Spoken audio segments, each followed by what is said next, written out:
Catherine was respected and feared at the hospital, a precise, tireless cardiologist, capable of saving hearts, yet unable to heal her own. In the solitude of London's nights, she would board a mysterious train, unaware that this journey would lead her to a love that defied time, and to a secret that would forever alter the course of her life. The city of London breathed in silence that early morning, as if each street hung suspended between memory and oblivion. Catherine Walsh walked along the wet pavement after another 12-hour shift at the hospital, her shoes echoing against the cold stones. Her body seemed accustomed to the weight of exhaustion, but her soul remained restless. In her eyes lay hidden the melancholy of someone who'd watched life slip away countless times. And the coat pulled tight against her chest was less protection from the cold than from the emptiness. Only the wristwatch, inherited from her recently deceased mother, stood out against the neutrality of that solitary figure, as if it were a fragile link to everything she'd lost and didn't know how to recover. At the hospital, Catherine was known for her relentless precision. As a cardiologist, she could diagnose a heart murmur just from the irregular rhythm of someone's breathing. Patients feared and admired her in equal measure. She seemed tireless, as if there were no room for failure. But in the silence of the changing room, when the white uniform dissolved into folds of discarded fabric, her rigid posture would break, revealing hunched shoulders and faintly trembling hands. The pain of losing her mother still echoed like an impossible void to fill. Did all that dedication, all those shifts, amount to anything, or did they just rob me of her? She'd think, though she'd never say it aloud. It was always at the same time, 23:47, that Catherine boarded the night train. For 15 years the ritual had repeated itself with the same precision as a metronome. Climbing the stairs, crossing the station concourse, feeling the cold wind between the platforms, and waiting for the whistle that signaled departure. The train wasn't just transport, it was the only thread of constancy in her life of uncertainties. The lit windows reflected her tired face, as if doubling the loneliness she tried to hide. Each journey was a silent crossing between professional life and the absence of personal life. But that night, something changed. As she crossed the platform, Catherine felt the air carry a different smell. Denser, harsher. There wasn't the usual metallic odor, but rather burnt coal, as if the past had soaked into the present. The LED signs that usually shone coldly had vanished, replaced by hand-painted boards already worn by time. The metallic sound of the loudspeakers gave way to human voices, announcing destinations in old London accents. And the light, once cold and white, seemed filtered through yellowed lamps that created living shadows. Catherine's heart raced in a different way from what she felt after a shift. It wasn't exhaustion nor anxiety, it was something deeper, an almost ancestral vibration, as if she were crossing an invisible border. The train wheels cut through the silence with a deep, measured sound, and she, without understanding why, moved forward. The coat pulled tight against her body didn't protect her from the strange sensation that something impossible was happening before her eyes. Catherine moved forward a few steps, hesitant, her eyes sweeping over every detail. People's clothes were different, men in hats and overcoats, women in dresses she'd only seen in old photographs. The sound of footsteps and conversations had another rhythm, less hurried, more solid, as if each gesture carried historic weight. She breathed deeply, her heart beating like a war drum, and realized she was inside a time that didn't belong to her. That's when she saw him, between iron columns covered in mist and white steam rising from the tracks. A figure stood out. He seemed to emerge from the very fabric of the night, and his presence filled the space, as if it were inevitable. Catherine didn't know why this stranger seemed so familiar to her. There was nothing logical about the sensation. And yet, she felt as if she'd already stood before him in some forgotten dream or memory. The train whistled, thunderous, and smoke enveloped them both for an instant. When the fog lifted, he was still there, his eyes fixed on hers, as if he too had felt the same strange connection. Catherine blinked several times, trying to convince herself it was all just an illusion. Perhaps it was just tiredness. Perhaps a trick of an exhausted mind after so many hours at the hospital. But the cold of the platform, the acrid smell of coal, and the voices echoing in tones from another era were far from being dreams. The stranger still watched her, motionless, as if he too had been surprised by this strange convergence. There was an instant of absolute silence, as if time had held its breath. Logic ordered her to step back, return to the train, wait for the nightmare to pass, get home, sleep, and forget. But intuition pushed her forward. Catherine felt her heart beat irregularly, as if responding to an inaudible call. One step, then another, and she noticed the man didn't look away. There was no threat in his posture, but something different, a mixture of surprise and recognition. The train whistled again, muffling murmurs and footsteps. Catherine noticed that the people around her moved in another rhythm, almost in slow motion. The clothes, the gestures, the glances, everything seemed lifted from an old photograph. When she finally stopped before him, smoke enveloped them again. For a second, there was no more station, no more passers-by, only the deep sound of the whistle and the sensation that an invisible line had been crossed. When the smoke cleared, he finally broke the silence. His voice was firm but low, carrying a tone that sounded almost familiar. He asked if she was lost, if she needed help. Catherine hesitated before answering. The simple words seemed to traverse invisible layers of time, each syllable confirming that this wasn't delirium. The question echoed deeper than it should, as if it weren't just about the station, but about her entire life. Yes, I'm lost, she thought, but didn't dare say. She answered vaguely, trying to hide her astonishment, said she was just waiting for the train, that she'd got distracted. He smiled in a contained way, like someone recognizing a greater truth behind a small lie. His gaze didn't judge, but investigated, as if wanting to decipher the strange figure who'd appeared there. Catherine noticed her breathing was rapid, and gripped the watch on her wrist tightly, as if that object were her only link to reality. The following minutes seemed to stretch into a silent eternity. Catherine couldn't look away from him, nor explain the familiarity she felt. It wasn't just attraction. There was something inevitable about it, as if she already knew this man from another life, from another time. And yet, it was impossible. The train roared again, and the sensation of suspension broke. People began moving around them again, hurried, indifferent, as if nothing extraordinary had happened. A cold wind crossed the platform, bringing with it the dark dust of coal. Catherine raised her arm to protect her face, and when she lowered it, noticed the stranger was no longer before her. The crowd seemed to have swallowed him, or perhaps he'd never been there. Her heart still pulsed irregularly when the sound of the whistle echoed once more, and the train waited to depart. Then, she entered one of the carriages, sitting near the window like someone seeking proof they were still awake. The train began to move. Catherine watched the night landscape through the window, but soon realized it wasn't the city she knew. There were no lit skyscrapers, no modern billboards, only narrow streets with yellow lampposts and old facades.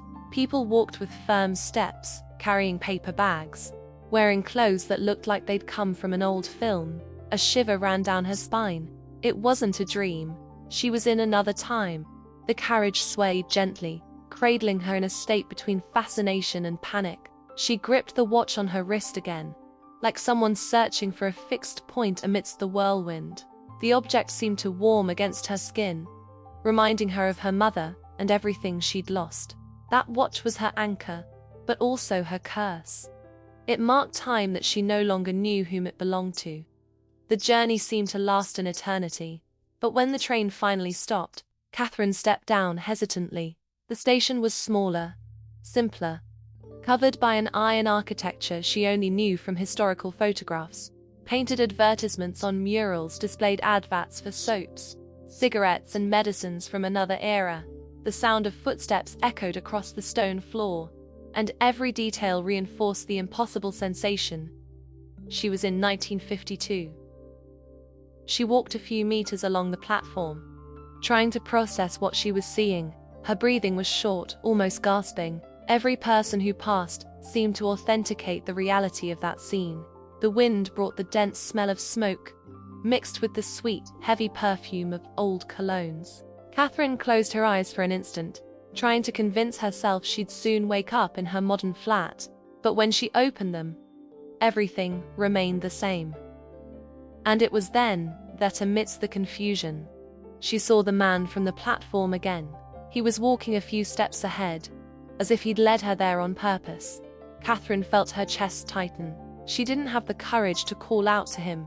She merely followed him with her gaze until he vanished again into the crowd. There was something about him that defied explanation. The train whistled once more, and Catherine understood she had no choice. She climbed back into the carriage, this time in absolute silence. Her heart still raced, but now the adrenaline mixed with a thread of melancholy, as if she'd found something she'd waited for her whole life, only to lose it the next instant. The carriage swayed, the world passed by the window, but her mind was trapped in those minutes at the station. When the train stopped again, Catherine recognized the modern environment of the station she knew: the cold lights, the digital signs, the hurried buzz of executives and students. For a moment, she almost believed it had all been nothing but delirium caused by tiredness. But as she left the carriage, she noticed something on her arm. The watch was covered with a thin layer of dark dust, like coal. Catherine stopped in the middle of the modern platform, immersed in silence, whilst the world continued around her. The impossible had left marks, and within her, a deep call began to echo. Something had torn in the fabric of time, and she was at the center of this mystery. The following morning, Catherine woke still dazed. The flat seemed the same, but something was irreversibly altered. The watch on the bedside table, with traces of coal embedded between the gears, was silent proof that the previous night hadn't been just a daydream. She ran her fingers over the cold surface, like someone seeking warmth in an inanimate object, and shuddered. The hours advanced, but her mind remained trapped in the instant she'd seen the stranger on the mist-covered platform. The day dragged on like a soulless repetition. At the hospital, Catherine moved from patient to patient, but her body seemed to function on autopilot. Each heartbeat she oscillated, each diagnosis she recorded, sounded like a distant echo of a life that no longer belonged to her. When colleagues spoke to her, she answered mechanically, without emotion. What if I hadn't imagined it? The question returned like the tide, constant and inescapable. The hours passed until the clock struck 23:30. Catherine was already on the platform again, without even trying to convince herself otherwise. Reason murmured warnings, but her heart pulsed to a different beat. The train arrived with its deep roar, and as she boarded, a shiver ran across her skin like an electric current. The carriage swayed, the air became dense, and when the doors opened, there was no doubt. She was once more in the 1950s. This time, she walked more firmly. The station revealed details that had escaped before. The sound of leather shoes striking the stone floor, the soft gleam of filament lamps, the dense aroma of tobacco mixed with sweet perfume. A street vendor announced newspapers with headlines about the war still ongoing in Korea.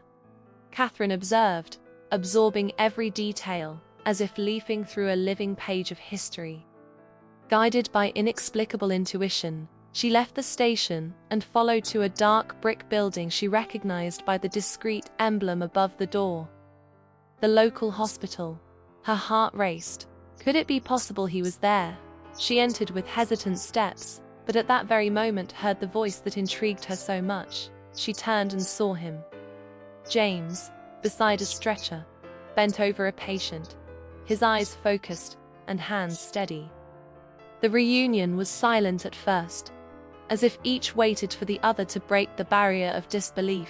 James raised his gaze, and upon recognizing her, a brief smile lit up his tired face. He didn't ask how she'd arrived, nor why she seemed so out of place. He simply received her as if he'd already been expecting her. Catherine felt a shiver down her spine. There was no denying it. The bond between them strengthened with each encounter. They sat later on a bench in the hospital courtyard. James wanted to know her name and she answered almost without thinking. Catherine Walsh. She gave no explanations. He introduced himself as James Rivera, nurse, Korean War veteran. Upon uttering these words, his gaze darkened for an instant, as if recalling images he didn't dare share. Catherine remained silent, absorbing the weight of the revelation. In the days that followed, Catherine returned to the train whenever she could. Each crossing was a risk, there were no guarantees of return. But the desire to see him again was stronger than any fear. James received her with growing curiosity. He noticed in Catherine a different way of speaking, clinical vocabulary that stood out from what he knew. When she commented on advanced medical techniques, he'd furrow his brow, intrigued. There was something about this woman that seemed to come from another world. A rainy afternoon brought them the opportunity to open up. Sitting near a window, Catherine spoke of her mother, of the recent loss that still tore her apart. Her voice trembled, and contained tears escaped like silent lightning. James listened without interrupting. When he responded, it was with sharing. He told of the fiancé he'd lost during the war, torn from him by the cruelty of an implacable fate. The silence that followed was more intimate than any embrace. Gradually, Catherine discovered details of his life. James liked jazz, although he rarely had time to listen to it. He'd served in field hospitals, treating wounded soldiers in precarious conditions. He dreamed of studying more medicine but didn't have the resources. Despite invisible scars, he radiated a rare kindness, an ability to listen that transformed each conversation into refuge. Catherine felt seen, as she hadn't felt in a long time. But there was also the other side. Each gesture of Catherine's, each misplaced word, began to arouse suspicions. A nurse commented on her accent. A doctor questioned her when she mentioned a technical term that didn't exist at the time. Catherine realized her presence was a fragile construction. One slip, and everything could crumble. Still, each night, she returned. With each journey, she felt more intensely that her life in the present was becoming pale. And the true intensity was there, in 1952, beside him. Time seemed suspended when they talked. But deep down, Catherine knew it was only borrowed, a tightrope about to snap. One night, rummaging through old documents in a hospital cupboard, Catherine found something that froze her blood. A medical file, dated a few months ahead, bore a name painfully familiar to her. James Rivera. Further down, the words she didn't want to read: cardiac failure, aged 35. The descriptions of symptoms were unmistakable. Catherine knew that diagnosis. She knew that in her time it would be perfectly treatable. There, it was a death sentence. Paper trembled in her hands. Catherine closed her eyes and breathed deeply, trying to ward off panic. But there was no denying it. She knew James's fate was sealed. With each encounter, each smile, she also knew that time was betraying them. That night, as she said goodbye to him, Catherine couldn't contain her tears. James, surprised, asked why. She just shook her head. She couldn't tell him. He didn't insist. He simply placed his hand on her shoulder. A restrained gesture, but full of humanity. Catherine closed her eyes and felt the weight of that touch like a silent promise. The train took her back to the present. But now, every detail of modern life seemed even colder. The hospital with its monitors, the silent flat, the streets lit by digital signs. Everything seemed soulless compared to the intensity of 1952. And within her, the painful certainty grew. The love born amidst the impossible had an expiry date. The hours after discovering the file were torment. Catherine tried to concentrate on modern patients, but each heartbeat she heard through the stethoscope reminded her of the man she loved in another time. The hospital seemed colder, the corridors longer, the walls grayer. Even colleagues' voices sounded distant, as if coming from underwater. Nothing could dispel the shadow of those words written on old paper. Cardiac failure, 35 years old, James Rivera. At night, the flat seemed like a silent cell. Catherine would sit before the antique watch, touching the glass with her fingertips, as if the object could take her back immediately. But the hands turned indifferently, reminding her that time doesn't bend before human will. How much longer will I have passage? The doubt gnawed at her mind. With each second, the fear of losing the connection to 1952 grew, turning waiting into agony. The appointed hour became ritual. At 23:47, she no longer hesitated. She'd run to the station like someone seeking survival. The train emerged from the mist, always the same and yet increasingly strange. The lights flickered, reflections in the glass distorted, and there were moments when passengers seemed to disappear for fractions of a second. Catherine held tight to the handrail, fearing the world would rupture beneath her feet. Upon arrival, James was always there, and the mere sight of him relieved her anxieties. But now, she noticed cracks in his tranquil appearance, the discreet cough, short pauses to catch his breath, half-closed eyes after physical effort, small signs that would go unnoticed by anyone else, but not by a cardiologist. Each detail was like an alarm in her mind, reminding her of the future sentence he carried without knowing. One afternoon, whilst walking through the hospital courtyard, Catherine spoke without thinking about diagnostic methods. James stopped, staring at her in surprise. "Where did you learn that?" He asked, frowning. The answer came hesitantly. "Foreign books. Advanced reading." He looked at her for a moment too long, like someone measuring the truthfulness of a story. He didn't comment further, but doubt hung in the air, silent, uncomfortable. The conversations between them became more intense, often philosophical. James spoke of accepting fate, like someone who'd already learned from the harshness of war that there are forces greater than man. Catherine reacted with fervor, arguing that life must be defended to the last possibility. "We can't just give up," she'd say. He'd respond with firm calm. "And we can't live as if we had the power to control everything." These dialogues ended in heavy silences. They'd walk side by side through hospital corridors, without exchanging words, but aware of the distance growing between their views. Still, there was tenderness in gestures, gazes that lingered too long, hands that almost touched. It was as if each disagreement was just more proof of how much they needed each other, despite the differences. The following night, the train showed even more alarming signs. The carriage floor vibrated with unusual force, and the metallic sound of the tracks seemed irregular, like out-of-tune music. Catherine watched the reflection in the glass. First, her face doubled, then fragmented into pieces that wouldn't join. Her heart raced. Time was fraying, and each journey was a greater risk. James noticed her unease. "You're hiding something," he told her once, whilst they walked in the silent courtyard. Catherine looked away, unable to sustain the question. "I can't tell you," she murmured. He sighed deeply, accepting without accepting. "One day you'll have to trust me." The words remained etched like iron in her mind, echoing in each subsequent silence. The storm that struck London that week was the inevitable setting for the explosion. It rained heavily, and the two walked down the deserted street, the sound of water muffling their footsteps. Catherine couldn't take it anymore. "You don't understand, James. You're surrendering without fighting." Her voice was almost a shout. He stopped, staring at her under the flickering lamppost light.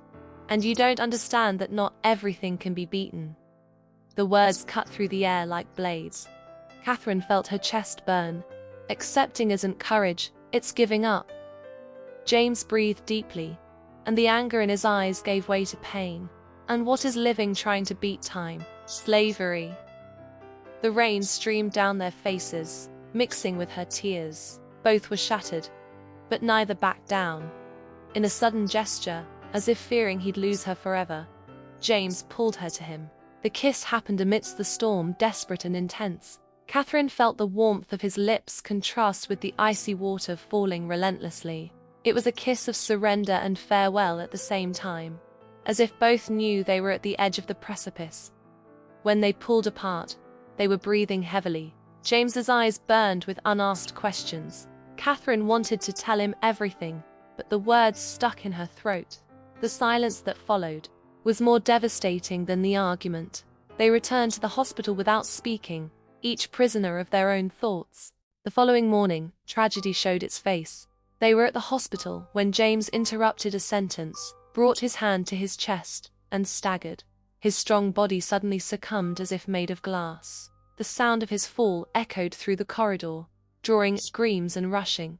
Catherine ran to him, her heart in panic. Kneeling, she grasped his hand desperately. His face was pale, breathing short, eyes half closed. Nurses surrounded him, calling for help, but Catherine barely heard. All the knowledge she possessed was useless in that time. She knew exactly what to do, but there were no instruments, no technology, no medicines that could save him in 1952. Despair pierced her like a knife. She felt her own heart beat irregularly, as if wanting to fail alongside his. "Stay with me," she whispered, her voice choked. But James couldn't hear her properly. He was trapped between consciousness and unconsciousness. Life and death. Catherine knew. The sentence was being fulfilled. The world seemed to crumble. The sound of footsteps, of calls, became a distant hum.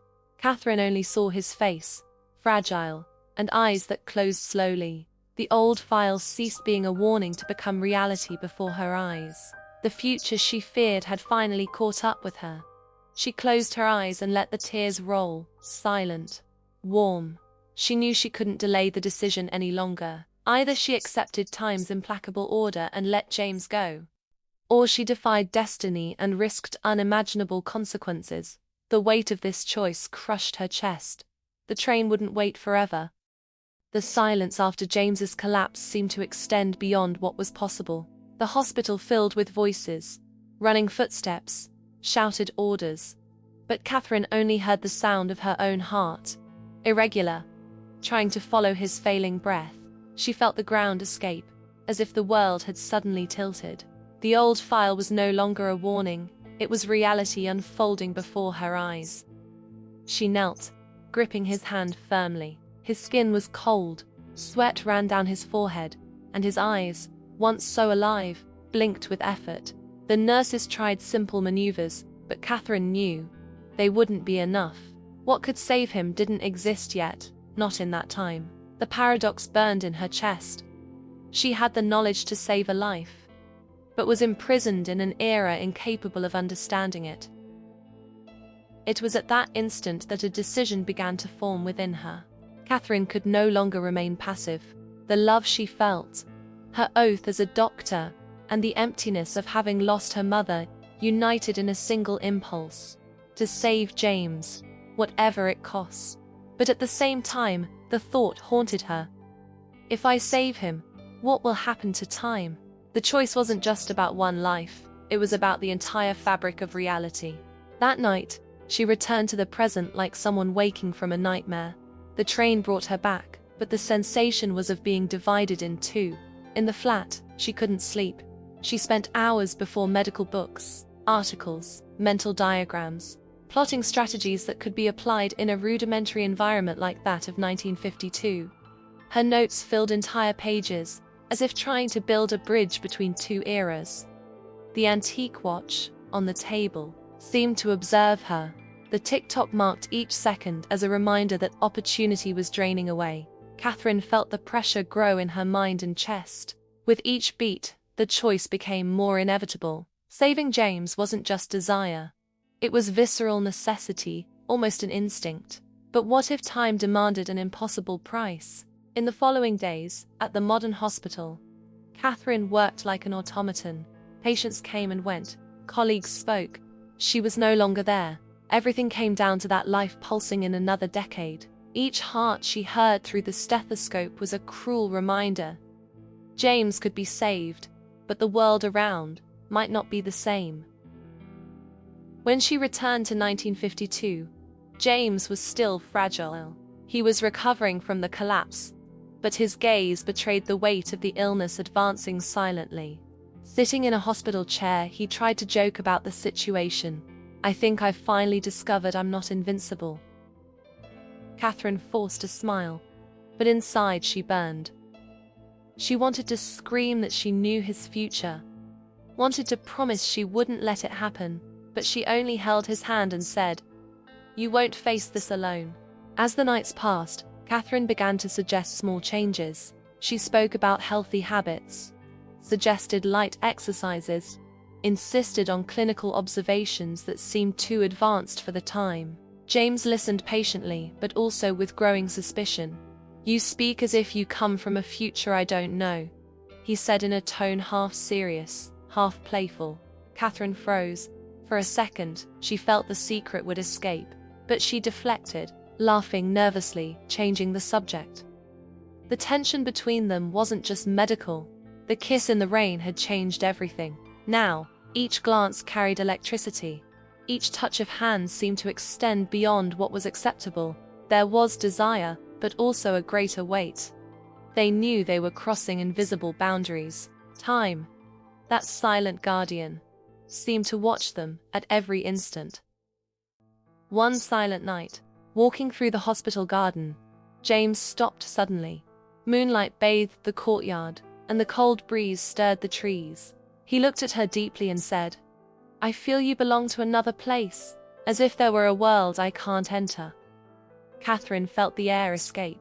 The temptation to confess everything was almost irresistible, but she only answered, "I belong here now." The lie burned on her tongue. Meanwhile, the train showed signs of increasing instability, distorted reflections, stronger vibrations, the sensation that the passage wouldn't last forever. Catherine felt that time was demanding from her a definitive decision. She couldn't postpone eternally. Each journey became a risky gamble: return, or be trapped forever in 1952. The dilemmas gnawed at her. In her time, she could continue saving lives, dedicating herself to modern medicine, but none of those lives filled the void that James had opened within her. He wasn't just a man lost in the past. He was the chance to rediscover her own humanity, the second chance fate had given her, albeit cruelly. One afternoon, Catherine found James reading a newspaper, but his fingers trembled and sweat returned to his forehead. The sight made her shudder. He tried to hide it, but she knew the illness was advancing. There was no more time to hesitate. She sat before him, held his hands and said firmly, "Promise you'll trust me, even if I say things that don't make sense now." James looked at her, intrigued, but answered without delay, "I trust you."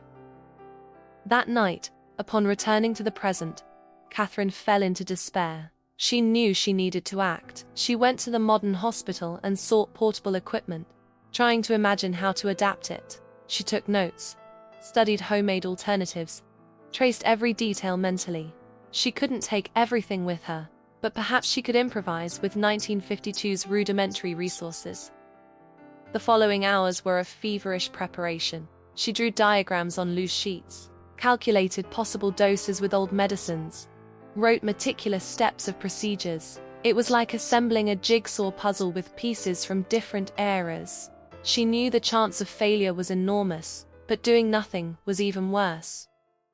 When the clock struck 23:47 again, Catherine didn't hesitate. She ran to the train, carrying only the notes hidden under her coat. The mist enveloped the tracks. Smoke blinded her for instants. And the world again changed face. Upon arriving at the 1952 station, she breathed deeply. She was ready to challenge time itself. Catherine arrived at the station with her heart racing.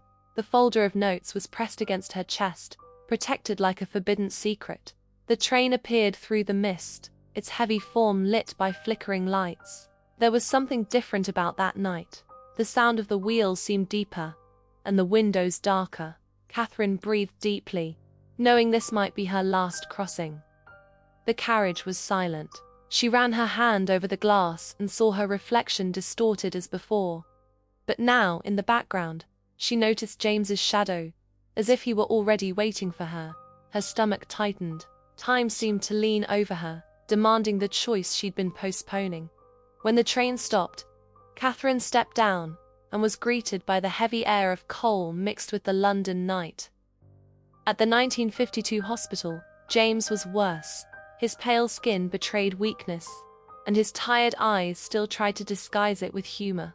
"Don't worry, I'm not going to collapse again," he joked. Catherine smiled forcibly, but inside she felt urgency screaming. That night couldn't end without her decision. She knew his heart was nearing its limit. She asked for privacy, sending away colleagues and nurses.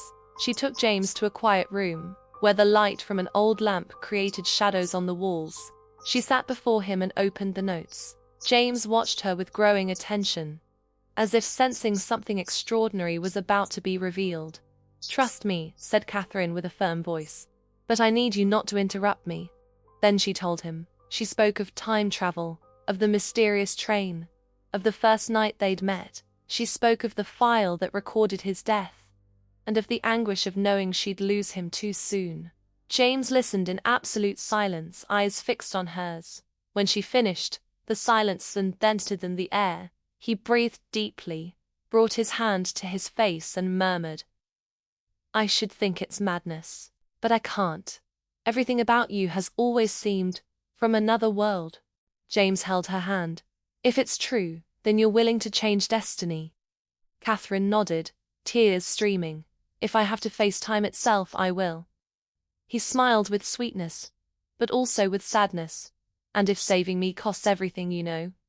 The question pierced her like a knife. Catherine closed her eyes for an instant, breathing deeply.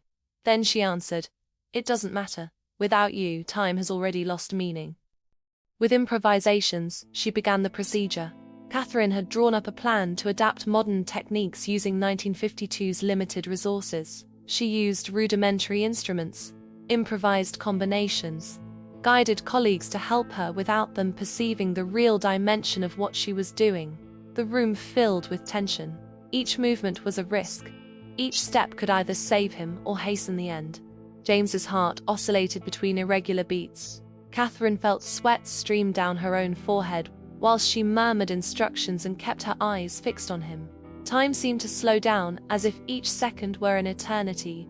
In the silence, only the sound of his breathing, and the fragile rhythm of a heart fighting against its destiny. Then, something happened. James's body shuddered, as if traversed by invisible energy. For an instant, Catherine felt the time around them dilate, the air vibrating in almost imperceptible waves. The train, even distant, seemed to echo through the corridors, as if observing and judging her choice. Catherine pressed more firmly and whispered, "Stay with me." The heartbeat regularized. Slowly, breathing returned to a more stable rhythm. James opened his eyes, still weak, but alive. Catherine let out a sob of relief, and tears fell on her hands. She'd done it. Against everything, against destiny, against time. She'd saved the man she loved. The silence after the procedure still echoed in Catherine's ears. James's heart, once wavering, now beat firmly beneath her hand.